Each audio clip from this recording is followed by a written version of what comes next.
Hello everyone, welcome to Anime Amigos. We're all flubbing our lines to start things off. I'm Calvin Atkinson, the Pokemon Punk. I'm Reese, the Gundam Guru. I'm Ren, the JoJo Genius. And for the first time, we have Ripley as our new co-host. What the fuck is this? What the fuck? You weren't meant to see this. Get out. Ripley? She prefer. Listen. I mean, What the fuck is going on here? She's got better takes than you've had, Elliot. It's time to accept it. She's a dog! It's not even Brian Griffin, a talking dog. She's just a dog. Why is she? And yet she has always better opinions than you. That's all it takes, Elliot. Yeah, because Ripley agrees with Red and I that just- World's End is terrible. I've just realised she's under contract. We're going to have to replace her. No. Sorry, Ripley. Come on. Down go. We are having words when we get home, you. Oh, no. She didn't do anything wrong. Okay, and I'm Elliot the Vanguard Vagrant, and I will not be fucking replaced anytime soon, I swear to God. I don't. See, the thing is, we're going to get tons more. It's alright, she's done her job. We're going to get tons more views just by having a dog on screen for 10 Yeah, seconds. was I put on the thumbnail? Yeah, featuring a dog. Yeah. No, Just in my thumbnail, I'll put a picture of her on. yeah. Photoshop Ripley's face over yours. Yeah. That would be hilarious. My picture has a dual discount. Put her face instead of that. Yeah, perfect. So get back on track. We figured we'd do do a Makoto Shinkai sort of podcast today because we wanted to go and see Sazume, but I was the only one who had access to a cinema that could actually view it, and Reese right now can't get to the cinemas. Yep. And even if I could, my local one was not showing it. Ideal. And So- I probably had the opportunity, but I neglected to look. It was in Liverpool because me and Joe nearly went to see it there. My bad. Yeah, but that also involves going to Liverpool, though. True. That's the point. I like Liverpool. They don't like you. No, I again, my main image of Liverpool is when I went there for my 22nd birthday. A guy walked out of a gambling shop with a pint of beer at 12:30 in the afternoon and vomited. Nice. Wow. That is typical of Liverpool. No, it's not. For the record, we like Liverpool. We don't want to insinuate anything about. I'm not saying it's a No, bad place. no, let's move I on like there. Liverpool. Look, all I'm saying is there's a lot of common factors when you go about Liverpool. Let's move on. I don't want to piss off the host of this year's Eurovision Song Contest. Oh yeah, they'll come down on you like a hammer, Cal. I bet they're really Yeah. watching this video. Oh yeah, everyone knows those Eurovision judges always watching our videos. That Bolvin Atkinson, he can't say a negative word about us. How dare he! Anyway, it's Bolvin Catkinson. I did go and see Sazume in View. I'll give my brief thoughts on it because we're going to do a proper podcast when it comes out on Blu-ray. Yeah. In short, I think it's good, but I'm noticing the formula a lot more now than I've ever noticed with Makoto Shinkai, and I think a lot of people are going to start noticing that now. The Krabby If it's the formula I think it's on about, I honestly noticed this in this film. Yeah, no. Yeah. The fact that it was again in this one is the thing is though Makoto Shinkai's done this shtick for years. Like if you look at the films like Place Promised in Our Early Days and Garden of Words, Is it boy plus girl plus supernatural? kinda sorta. Except with Garden of Words, that's just boy plus girl plus kinda creepy when you really think about it, but it's not. Yeah. But, The basic things is he was a boy, she was a girl. Can I make it any more obvious? but the paranormal element is definitely something that he's been adding more and more Yes. in recent entries. So, incidentally, I mean, we've gone on about your name quite a bit, Yeah. but we never did Weathering with You. We never got round to it. We kept saying we were going to, and we never did. So I thought it was. I mean, I hadn't seen it until last night. So, Same. but it's weird because I always said I wanted to get us to do one because I wanted to talk about Weathering with You for quite a bit because of a few factors surrounding the film that I thought went a bit dumb. Yeah, also Calvin did threaten in the last one that he was going to be doing a rant. I didn't say a rant. I said I was going to try and avoid one. Calvin, I'm whenever not- you talk passionately about something, it always leads into a rant. We see you watch Ren play games, No. and that leads into a rant. This is not really going Oh, guys, got a lot of puzzles. No, I'm more going to be asking you a question about something that went around the film. It's more going to be I'm interested on your opinion because I have an opinion on this thing and I'm more interested in what you guys. To be honest, I'm ready to rant about this film. I- I'm also ready to rant. Now, but in terms, so for two of us, this is the first time viewing. Yeah. For you, Reese, how many times have you seen this film? Twice now. Because first, when you first announced the podcast, I got it on Blu-ray, and then again last night. I've seen it once I saw it. I actually went to. Oh, so you only first saw it for this episode? Yeah. Nice. I went to. Do you know the first time I saw it was when I went to Edinburgh for Scotland Loves Anime. Oh, It was the same day I actually saw Promare, so I watched those two really? films back to. That's cool. I pretty much watched them back to back. So I went to a cinema to see Weathering with You. Was very happy with that. Went to the premiere. Then I walked about 30-40 minutes to another part of Edinburgh and saw Promare. They did this whole, and I mentioned about Promare. They did that whole premiere event in that biscuit factory, and the directors and writers were there, and they had a pizza van outside the thing because of that one scene. But it was one of the best film going experience I've ever had. I'd imagine seeing Promare and then Weathering with You probably could have had a similar experience taking magic mushrooms and just like kind of wandering around for a bit, watching the new, watching What's the weather on the news. Before we go into our opinions on Weathering with You, I'd like to ask: have your opinions of your name changed over the years since we got down to it? I'll start with you, Reese. Actually, what's your opinion on your name? Is it still really great, or do you think it's detracted in your opinion? I still think it's a very good film, very solid, still great writing. Yeah. I'm thinking, having now seen another Makoto Shinkai film and hearing what other people have said about it being quite formulaic, I'm wondering if your name was a fluke. No, I think it is more. I'll give to my opinion on your one, but Elliot, I wouldn't mind hearing yours. Very good. I still think it's very good.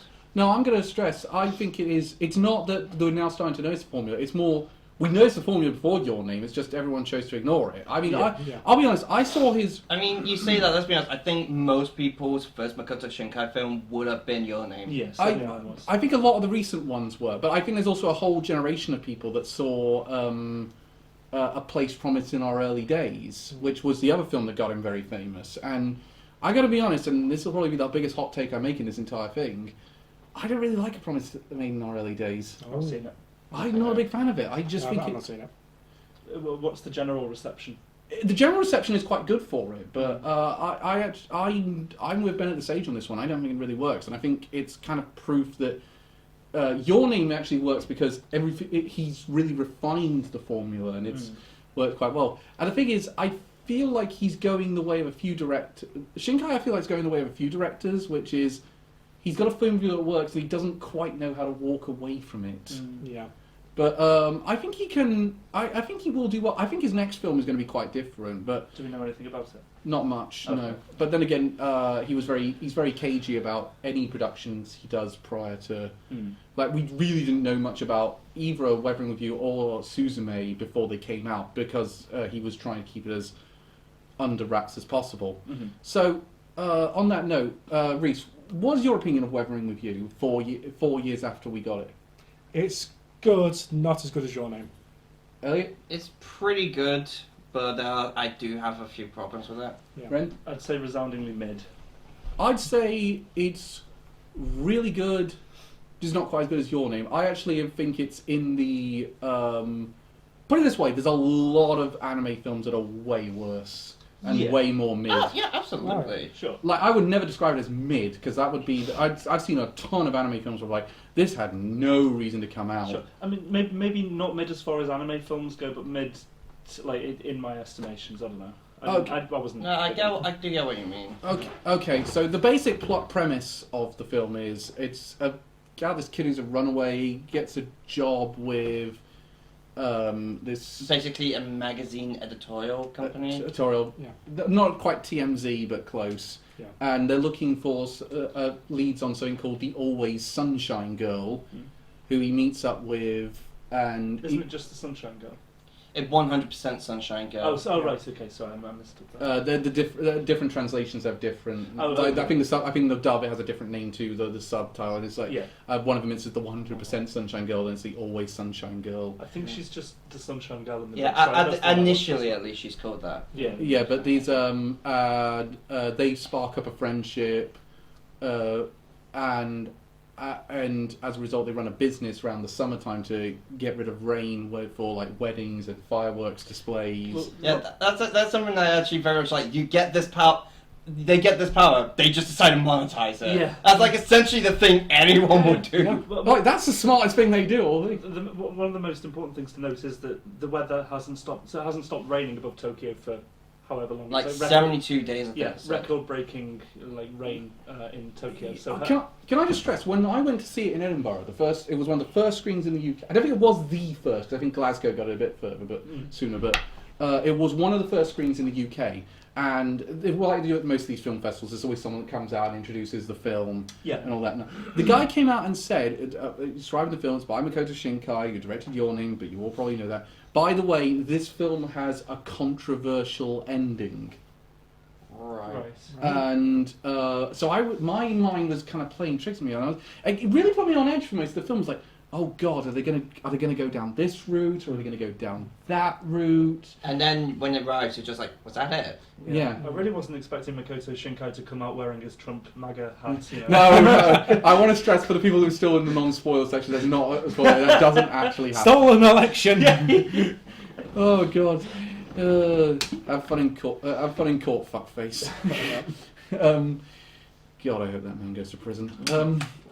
Continuing on. Continuing on, there's that's the basic premise of the film. There's also kind of some weird stuff that seems to be happening around Tokyo because of the Always Sunshine Girl. So, I mean, I'm gonna say there's two things I think really work about this film: the soundtrack and the characters. One thing I'd also say is just animation and visuals. This thing is comics a visual like spectacle. Comics Wave nail.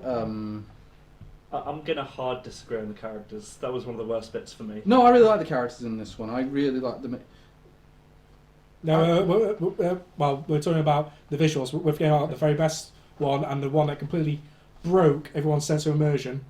The Big Mac looking good. Oh, mate, Oh, that's the best looking Big Mac. How the fuck? Actually, no. Here's something weird. They actually have a McDonald's. Yeah. That's called I McDonald's. know, in anime, it's the first time I've ever seen it. Insane. Like, it's- what happened to McDonald's or Literally, whatever? yeah. Well, no, there's a bunch of product placement in Shinkai So films much. now. That Shinkai actually, his films have now gone to a stage where he can get them. In fact, Sazume, they're actually really more overt. Really? Yeah, I'm pretty sure there's a one for like Land Rover and. I think he's probably run out of Your Name money, so he's just like having to lean on product placement. But it was so. Well, I mean, obvious when you and- take a look at the animation and visuals in this, you kind of have to expect they blow the budget on like all of it. I do like Haruka though as a main character. I think he's I think it's just quite cool that just had a nice kid who gets in over his head, because that's kind of how it often happens. I just can't name a character trait for him personally. I was trying to think of it last night, and I was like, "What's the reason he's run away from home?"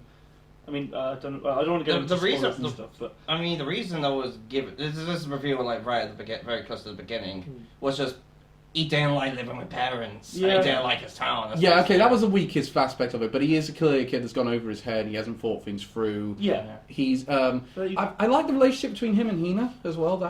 I think that's quite good. Yeah. Just disagree. Yeah. I don't agree. I'm sorry. I'm gonna sound like a complete cunt by the end of this, but I just did not. Yeah, I think arguably the characters were some of the weakest parts for me. I love the visuals. Visuals are great. You say that. I do like the kid brother. I do think he's kind of a fun character. Yeah, he was cool. I liked him. You kind of like how he's like just a bit of a ladies man without even trying. Yeah, the character I quite like was Natsume. I thought she was quite fun. Oh yeah, there's the niece of the. Yeah, she was. Yeah, Oh, she was those good. two in general were very Yeah, good. yeah. Yeah, the uncle. Yeah, I did like. I felt like he was like the uncle was the most developed character of all of He these. was. Again, I'm amazed to go away with that joke of her saying, "You're still staring at my boobs." Yeah. Yeah. There was a. It happens in Your Name a little bit, but there's still a weird amount of like that kind of anime perversion stuff that it's. I get that it's a big part of anime. And So stuff. Now the difference is in Your Name, it's definitely done more for laughs. Yes, exactly. Like you do kind of love how every time he wakes up, he's just fondling the Yeah. breast. In this, it's just kind of like there's like an uncomfortable panning shot of like of Yeah, let's move on. Yeah, so it's just didn't like that. Also, Yeah, soundtrack and visuals. This was a masterpiece well, of both. again, they got the Radwimps back to do a lot of the soundtrack. I Yeah. actually particularly like a couple of songs they did as collaborations. The Grand Escape is actually we can't mention the scene that it's involved with, but that's my favourite song in the movie. When does the final big big sequence. That's the song that was played for that one. That's the Radwimps teaming with I can't remember her name. It's in my it's in my music list because I actually bought the soundtrack for this one. The Radwimps have catapulted off. They're doing a UK tour later this year. Are they? Yeah, that's good. Let's see. It's Looking through Apple Music. featuring. Come on, move the thing to the side. It's Toko Miura, who is the songwriter that worked in that one, and of course the lead single off it was "Is There Still Anything Love Can Do," which it's not the best song that the Radwimps have done, but it's all right. Yeah. I quite like the Voice of the Wind, which is the early upbeat song they do when they're going looking around for the Sunshine Girl. Yeah. That one's quite good. Celebration, which was the other song they did with her, which was for the firework display.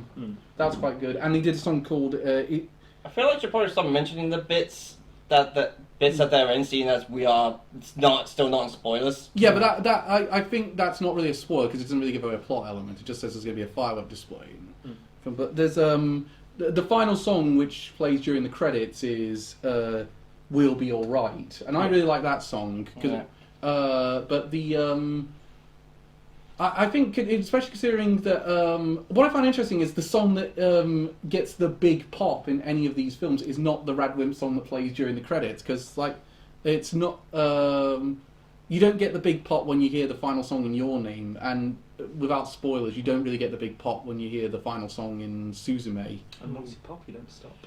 Actually, here's something. I don't know if this counts as spoilers, but we do get a couple of nods to Your Name. In Yeah, the we film. do.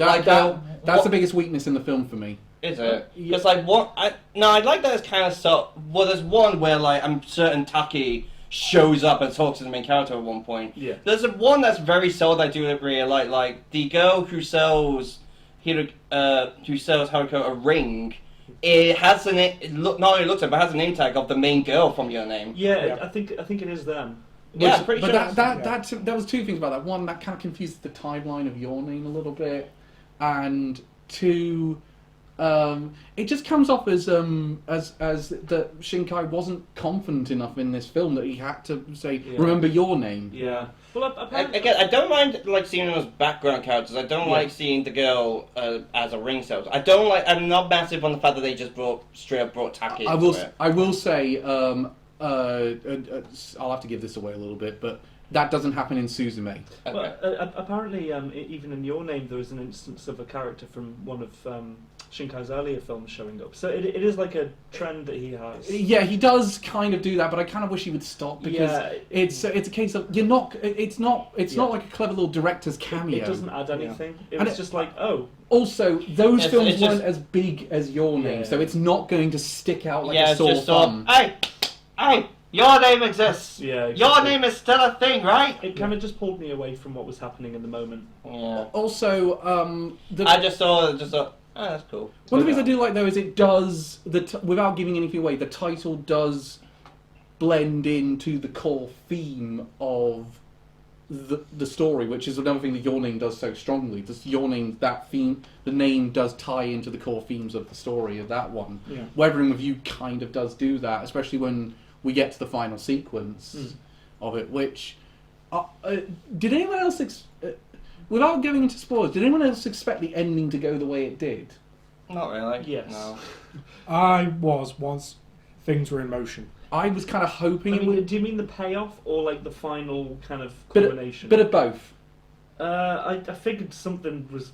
I figured it was going to be something like that. To be honest, That wasn't the ending I was expecting, and I'm not sure if I like it more or not. I must be honest. I liked the ending because of the way they did it. I think if they had done what a lot of people online wanted them to do for the ending, the film would have been way worse. And I'm gonna we'll get into spoilers. We'll get to that. So this is your last chance. timestamp here. Sorry if you don't want any spoilers, but go and watch the film and then come back to this. Can I just add? I do really like the ambience of the film. Weirdly, once it had finished, we were stuck on. Now this is a throwback. The menu of the Blu-ray disc, which was just like a looping kind of like rain sounds and like Oh, actually, here's something annoying about the fucking Blu-ray version, especially if you're watching on consoles like I was. If you're like me at all, you hit the X button to pause it.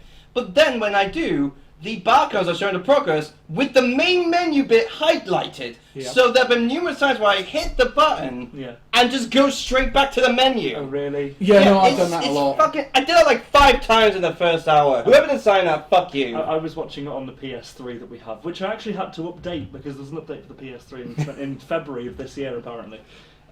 So sorry. In addition to the soundtrack, I thought that the sound direction was the sound direction is excellent in this one, and the art direction is excellent as well. Chemtrails. Yeah, animation was beautiful as always. I also like the fact they do a very good job showing the contrast in colour between when it's very sunny and when it's raining constantly. I think I must be honest, the supernatural elements this time, they're kind of a bit tacked on. Yes, absolutely. Yeah.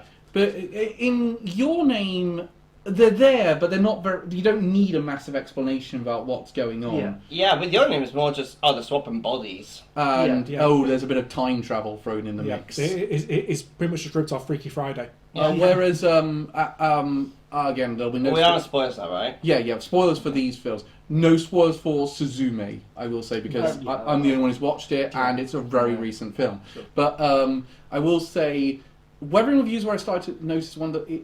I will say, as much as I'm bashing Sazume recently, I'm only nitpicking at the minute, because actually it is a contender for my film of the year. Oh, fair. It is a really, really good film. It's it does a very good job. I actually am debating whether it's better or worse than Weathering With You. Either way, if I was saying worse, I mean weaker, not that it's a bad film. Yeah. But I did remember thinking I had a bit more love for Weathering With You when I came out of that screen than I did with Sazume. But anyway, Weathering With You, it has... you said you don't really like the characters all that much. Yeah. I really did like the characters, so we're disagreeing on that one. I think it's maybe the main two I dislike. That's fair. The main two are a bit bland. They're not as interesting as the main two from Your Name. Yeah. I would actually argue, though, they're more interesting than the main two from Sazume. Well, that's something. That's actually kind of something I like to bring up since we're talking about the supernatural elements. Both these films have twists. Your Name's is way better. Yeah, Your Name's twist is a bit better. No, I'd say it's vastly better. Which twist are we referring to? Example, Hina's age, or the fact that the Sunshine Girl has to die. Yeah, that's the big. I didn't think that was because that was kind of like indicated that something was going on with her body, like that. Yeah, but it's a little bit of a twist. It's a bit of a twist, but I think that's sort of like probably the big revelation. Yeah, sure. Like the biggest reason why I say that's because Your Name. You were not all expect that was a twist you were not all expecting. The fact that you went in the past and the girl's been dead all this time. Yeah. And also, you just again you don't expect it. Meanwhile, with with Weathering With You, it's just like, oh, she's meant to die. There's not as much stakes in it. It doesn't really lead to as much. Well, it sort of does. It leads to the big climax. But it doesn't lead to as much of a bigger thing. And it's explained through exposition with a random interview with an old fella who's just like, well, this guy could have easily been a crazy person who doesn't know shit. But meanwhile, Your Name is like told. Yeah, meanwhile with Your Name, it's way better paced. It's just better told. Yes, and it's actually the reason why they can do the big save act at the end is actually quite well explained. It's like this thing that leads to a connection to the person can lead to the time travel aspect of it. Yeah. But the with the ending for this for Weathering With You, we just seemed incredibly desperate and like. Yeah, it almost feels like I'm gonna be entirely honest. I was expecting it to end with the girl dying. Yeah, and I'll be honest. I feel like I would have preferred it. I know I would have hated the film if it had done that. Really? Really? I really would have hated. No, because I feel like this kind of a film, it kind of needed that level of tragedy, and absolutely because dark for the sake of dark. Dark is good sometimes. Yeah, no, I disagree. Sometimes these kind of films do need it because if they did that, the ending wouldn't have felt like it was just trying another factor with Your Name. Because Your Name ends with the two characters meeting up, and you think, okay, that makes sense to have that as a good ending. With this one, as I said, it feels forced, especially seeing as the two characters fall from the sky and somehow survive. Literally. Really, that's the thing we're questioning right now. So many things.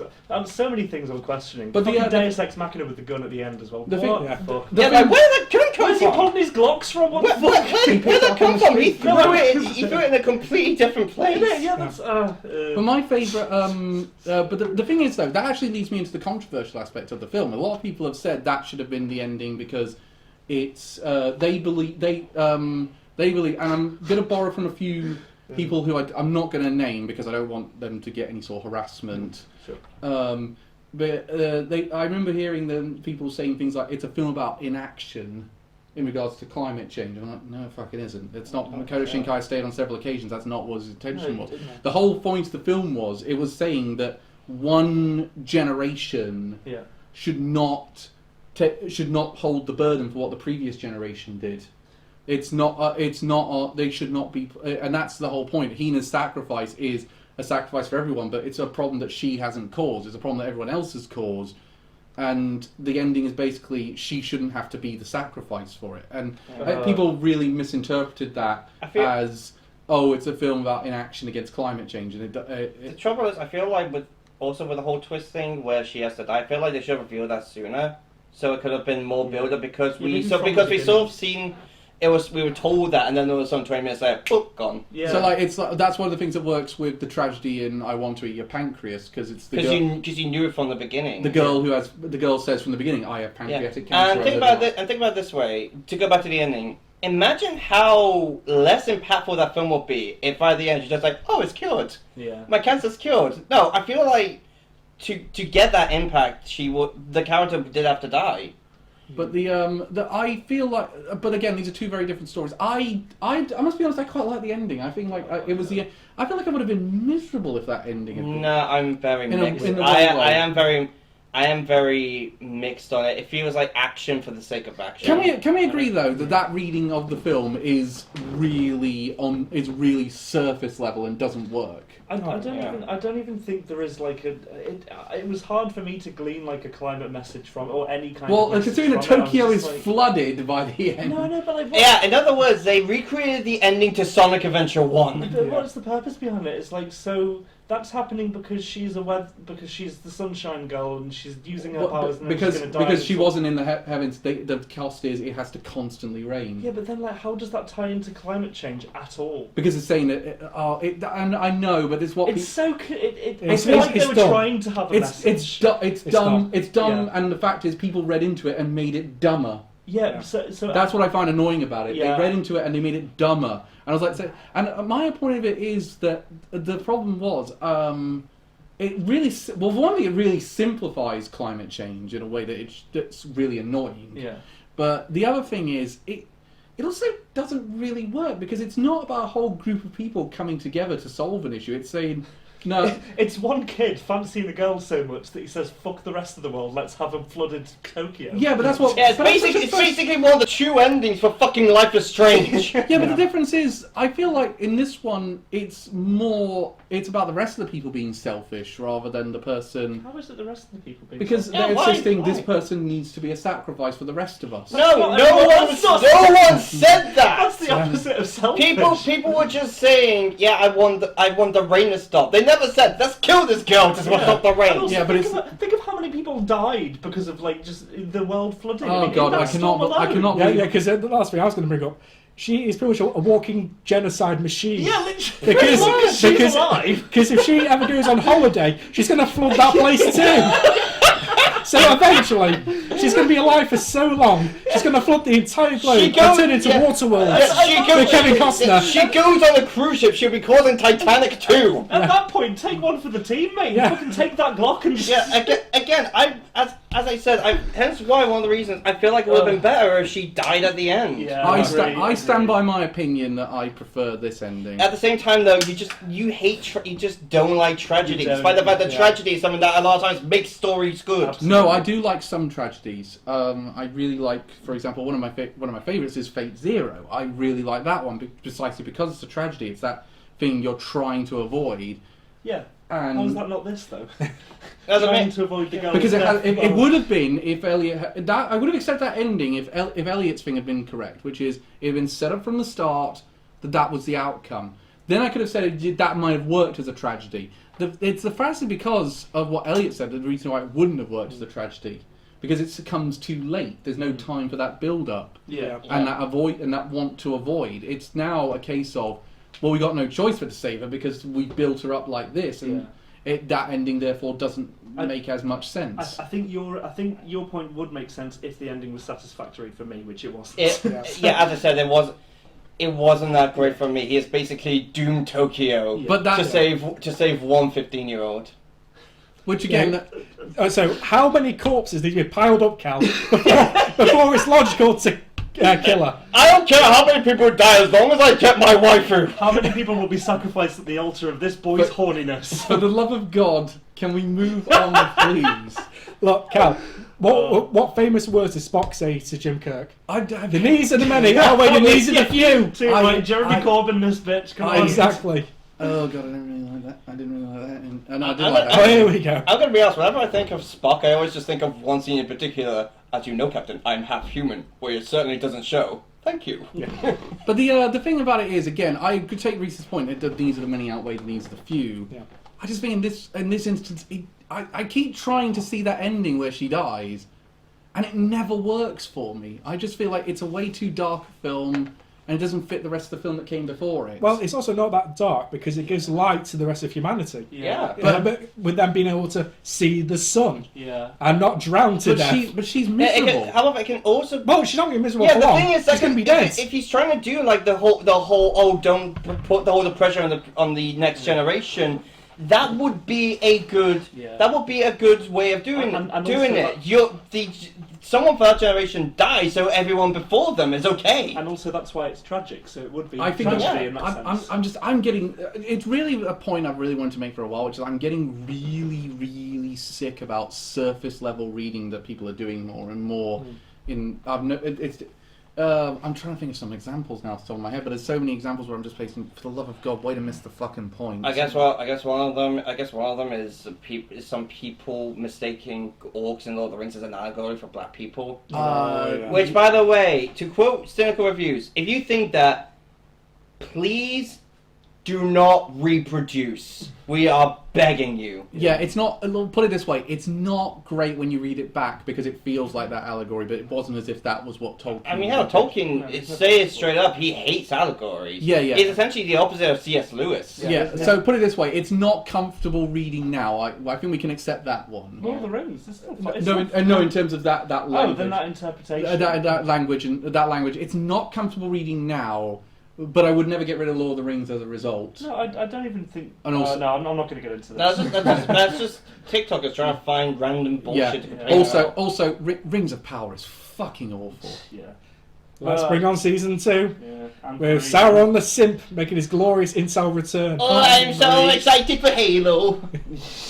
Yeah, at least Halo's getting different showrunners for season 2. Rings of Power's not having that option. I mean, they got 2 guys who have never worked on a TV show to do a Lord of the Rings spin-off. Oh god, oh god, I could go on all day about that scene with the rally against the anti-elf rally. Too bad we don't have all day. Back to Weather with You. Oh god. So I feel like though the soundtrack, that whole sequence of him coming to get Hina in the clouds, that is such a fantastically animated sequence, and the soundtrack to back it is amazing. Yeah, animation, visual, and audio is remarkable for this. I got a weird feeling when we eventually get round to doing Sazume, you guys are going to like it more than Weathering with You. Okay. I'm going to. Shouldn't be difficult. I'm going to say though, everything you guys have been saying about Weathering with You, I've been saying about Place Promised in our early days. With this film, you can even though it's only my second Makoto Shinkai film, I'm already seeing the formula. Yes. Like, boy meets girl, there's some weird supernatural things happen. Girl disappears out of nowhere, guy tries to find a girl, and They get separated and they meet up at the end and it's climactic and I yay! will at least give Weathering with You this compared to Your Name. The romance is more believable. See, Weathering with You than Your Name. Yeah, the reason why is quite simple. The two fucking talk. How do you fall in love with someone whose body you have? I'm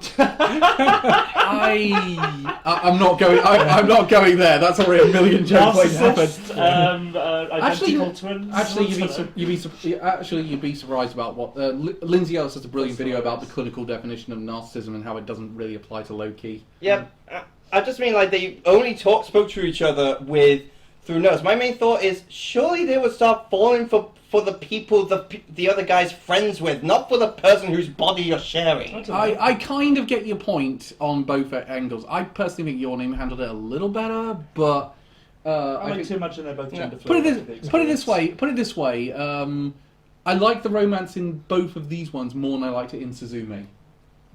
Okay.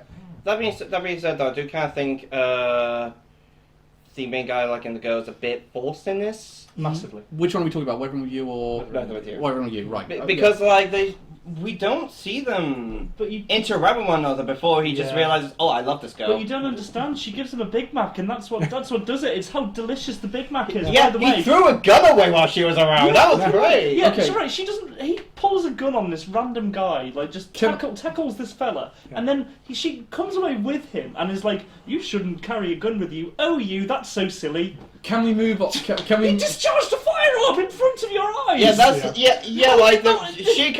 she comes back and it's just like, eh? No, You were just walking no, he away. doesn't. He threatens. He doesn't fire the gun until the final sequence. No, he fires the gun. Yeah, he fires the gun. He fires the gun in the He street. fires a gun. It like hits a lamppost. Yeah. And even then, that guy would be deafened and probably maybe blinded. What? So, incidentally, we've had Your Name or Weathering You. Which one had the better romance, Ren? Your Name, 100%. You're going Your Name. You're going Your Weathering Name. You. You're going Your Name. I'm going Your Name. So that's a 3-1 vote on that one. Thank God we're not doing Again, that. it's more just it was just because I questioned in Your Name how you fall in love with someone you technically never met. But the weird thing is, we had a lot more. As much as we had issues with Your Name, I feel like we had a lot more praise for it. Yeah, I more so I prefer Your Name's romance because it's more believable, not because it's not as good. I feel like they would. I feel like they wanted to shorthand the kind of intensity of the relationship in Your Name while missing the actual underlying connection. It did. I agree with you. I feel like I'm the only one who really. The thing that surprised me there is I thought there was going to be you guys are going to like the film as much as I do. I feel like I'm the one who likes this film the most out of the four of us. You are. Yeah, you are. That's Like we'll mix you giving it praise. Yeah, I'd say it's a good film. I wouldn't say it's a great film. Let me get that out there. There's one thing I noticed with this film, which I kind of noticed with Your Name. Does anyone else think that Makoto Shinkai films just feel longer than they are? Yes. Like for example, before watching this, I watched like 3 episodes of Trigun, which on the DVD was like an hour 13 minutes. Something like that. Yeah. I remember checking the film at around the hour 13 minutes part. Strangely enough, I just thought, no, Trigun feels like it went by faster. But I think it's the other thing is as well. This actually happened with Sazume. There was a whole bunch of moments in it where I thought, okay, this will be the climax. I'm like, what? This isn't the climax. We still got this long to go. It's just like, what do you mean we're not even an hour way in? Like, it just feels like it's so long. I think the big difference is with Your Name, for example. Your Name actually, the reason it does feel long, but nothing else in it feels like it could have been the climax. Yeah. Or leading to the climax. Whereas in this and Sazume, there's quite a few moments in it. It was like, this really should have been the climax. I don't know why. But then you get to the climax and you realize, oh no, that's what they were saving it for. Yeah. Also, it made the police officers look totally inept and like ridiculous. Yeah, like how could you? That's an anime trope in itself. Yeah. How could you stop? How could you not stop a 60-year-old boy who's just running away? He escaped from you twice, discharged a firearm twice, and didn't get any prison time. By the way, they just sent him home with a slap on the wrist. Yeah, actually, resisting arrest. But that's No, here's a question. Here's a question. A thingamajig tackled a police officer. He didn't get any prison That's what I time. mean, yeah. No, he's they were on probation afterwards. But Oh yeah, aggravated assault against the police. That's fine. That's possession fine. of a firearm. I think That's fine. Yeah, but- It just buys a meal deal. You're good. Yeah, but also- That's one of those good-looking Big Macs. Yeah, let's face it, if this was set in America, he would have been instantly shot. As soon as he runs away from the police officer, he would have shot him. Literally. I could do a bad joke there. I'm not going to. Yeah. no, do not, under no circumstances. But Oh, God. let's But I think the thing is, I think it was, they said that the court saw leniency on him because of his circumstances. Because he was deemed clinically insane for the whole escapade at the end. But you do kind of, I think one detail I do actually kind of like is when he's screaming in by the police, and some guy just said, "Sure, again, as a medical specialist." Yeah. I think though, I feel like we're going to talk a bit more. We're going to obviously talk a bit more about various aspects. Can we talk a bit about the police officer's hair, please? Yeah, that was weird as fuck. From part 4. No, I just saw that. I was just thinking, I'm sorry, is this one of the bullies from Yu-Gi-Oh? It's one of the bullies from season 0 to be exact. It's one of the bullies from Mob Psycho 100. Yeah. Did Makoto Shinkai just recently play Elite Beat Agents and decided to throw a reference in? He recently watched what's it called? Space Dandy. No, He's a dandy guy. I've said the funny thing about that guy though. He's one of the few characters in the film that has jiggle physics when he's running on his hair. That's jiggle physics. I totally missed that. I must. One thing is, I feel like the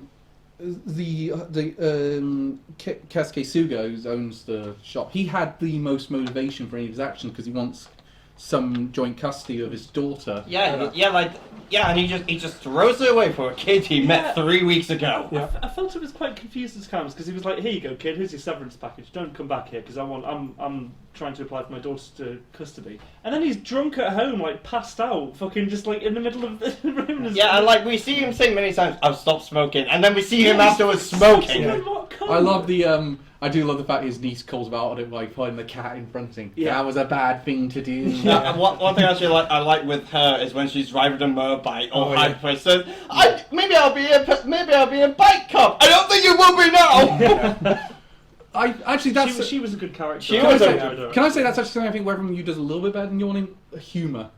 Yeah. I think there's a lot more funnier moments in Where From You than Yawning. I think Yawning is absent. I think there were more opportunities for humour in Weathering With You. Yeah. I do think though, in terms of which one, Yawning or Where From You, which one had a better 3-act structure? Your Name. I agree, actually. Yeah, I think Yawning was a better 3-act. Weathering With You was kind of all over the place. But the thing about Where From You is you can talk about that film, as we've sort of proven, you can talk about that film without having to go too much into sport. You don't have to sort of like stop the conversation describing the plot to ruin the entire film. Like you could probably get up to like the halfway point, and you're not going to spoil too much about the film. Yeah. With Yawning, you really can't talk about anything until after that first body swap. That's a really good point. Yeah. Until the last body swap before the plot twist. Yeah. I'd actually said when I was writing because I'm going to because I've got to mention my book. Plug. But when I got to the Your Name chapter, it was one of the hardest ones to write because I was kind of like, well, how do I talk about this? Because I don't want to spoil it for the people reading it, but I've got to describe a bunch of things that are happening without. It was really hard to dart around, and it was like I actually put a point with. I put the point where they drive off to go and find her in the countryside, and I just said, and now I can't tell you anything else about the plot. Yeah, that's a good place to leave it, I think. Yeah. I like that. Yeah, I mean, you don't really. I mean, you say that as if I want to tell the person everything that happens in the plot, everything. I want to spoil everything. How could they not let me do this? No, it's not. It's more the fact that Your Name is one of the few examples where it doesn't bother me as much, but I'm getting really sick of films where it's all predicated on the plot twist. So something like it was really hard to write the reviews. So like Doctor Strange in the Multiverse of Madness, prime example of that. I could barely review that film because it was a case of, oh great, 10 minutes in and I now can't talk about anything that happens in this fucking movie. Yeah. Reese knows what I'm on about with that one. Yeah. I've seen it. I haven't. Oh, you haven't? No, I don't want to. I wouldn't. Put it this way, I don't dislike it as much as everyone else, but I think that's just because of seeing Patrick Stewart come back as Charles Xavier was amazing. Yeah, for all of 2 minutes. Yeah. And then Jim from The Office is John Krasinski is Mr. Fantastic, and he's probably coming back for all the 5 minutes too. Such a mad. But it was great when Charles Xavier says the screen. You see in that background. Yeah. I watched it with Claire, and she was like, "Ah!" She's a massive X-Men fan. So. Yeah. But the well, compared to this film, where you have Storm, who's also genocidal. only doing a new season of the X-Men 90 series. Yeah, it's called X-Men 97. Nice. Yeah, and the director who's on it has said, I'm only going to hire people who actually like the source material. Love that. For once! I love this man! That's Yeah. fun. That's fun. So I feel like we kind of exhausted Weather Review weirdly. The Muslim was just us arguing with you. Yeah, but it was a fair conversation. Look, it's fair. Do you agree though? Because I saw this was in a list of the most controversial Ron anime. Do you think it deserves that place, or do you think it's a bit overblown? I wouldn't say it's that controversial. No, I want to say it's controversial. It's just I would have preferred it in a different way. I would say it's fair. I mean, I looked at the Rotten Tomatoes score, it was like 92 or something like that. And then IMDb was like 7.5, and I was like, I would not rate it that Well, you got to high. remember, what was the audience score on Rotten Tomatoes? Because I didn't check the separation. because if you actually, between the there's two often films. quite a bit of a separation, because you look at the Mario movie, that had 56% on Rotten Tomatoes for the critics, but it has like a 92 for the But- audience. Though my argument with that is I'm certain that a lot of that is just because of the critic score.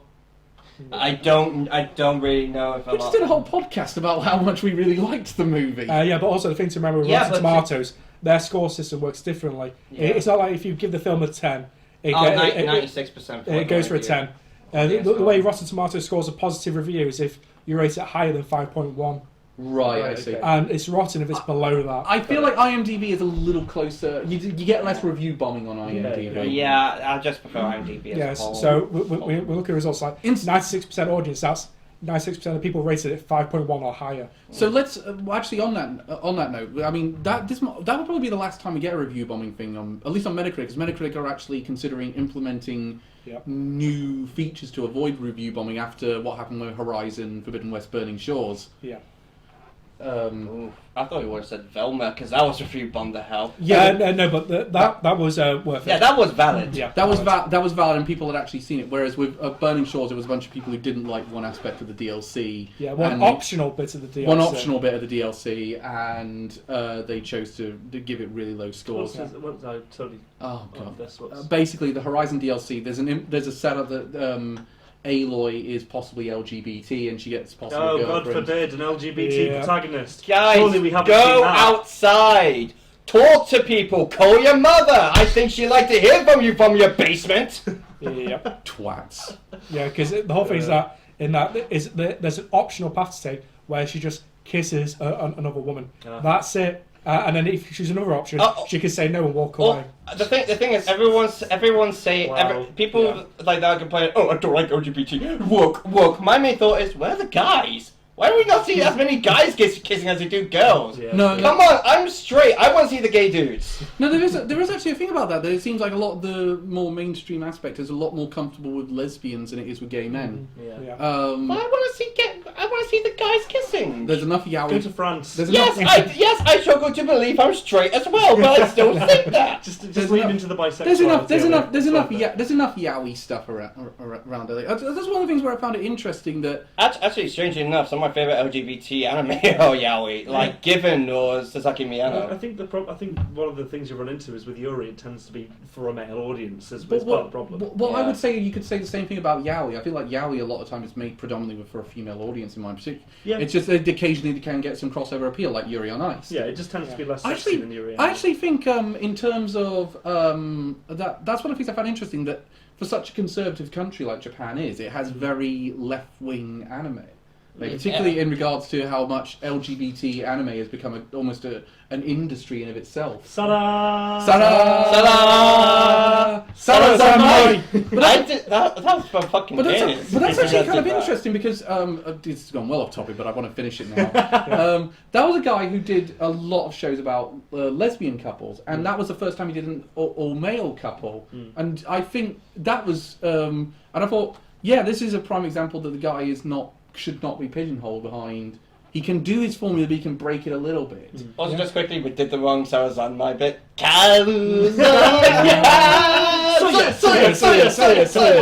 No one take their shirt off, please.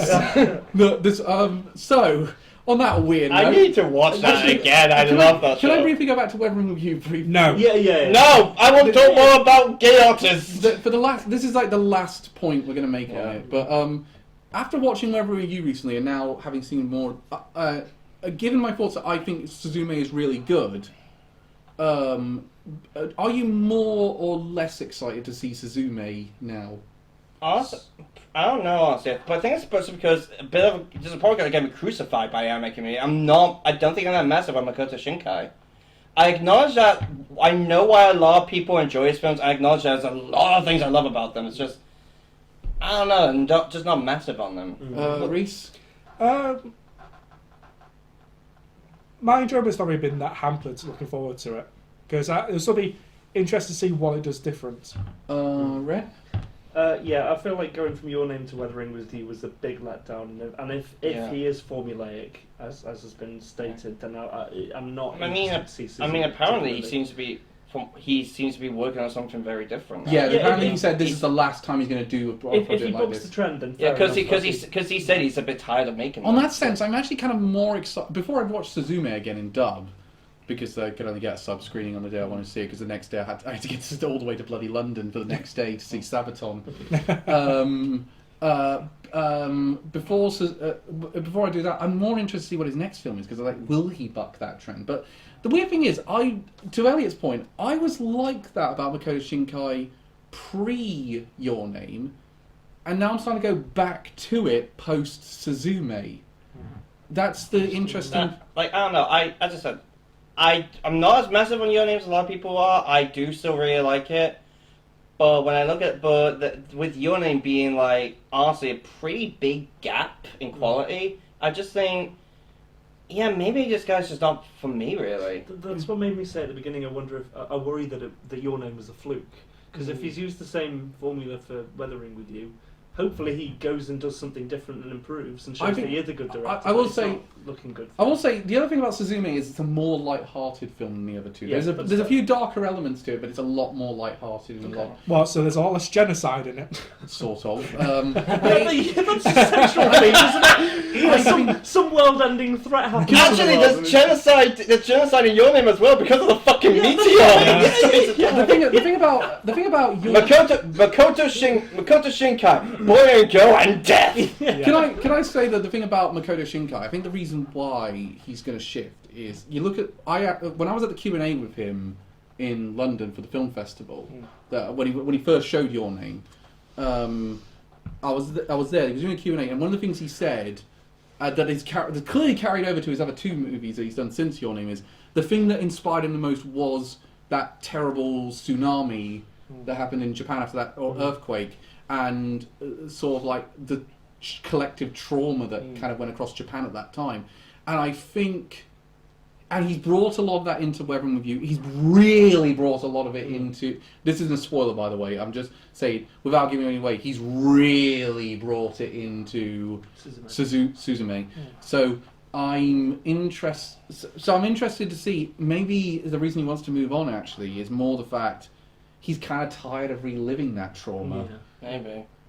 And or his films aren't getting good reviews. No, but they're getting very good reviews. Oh, are they? Fair enough. They are getting very good reviews, and they're box office successes. Suzume is raking it in at the box office. I think it's the fourth highest grossing film in Japan right now.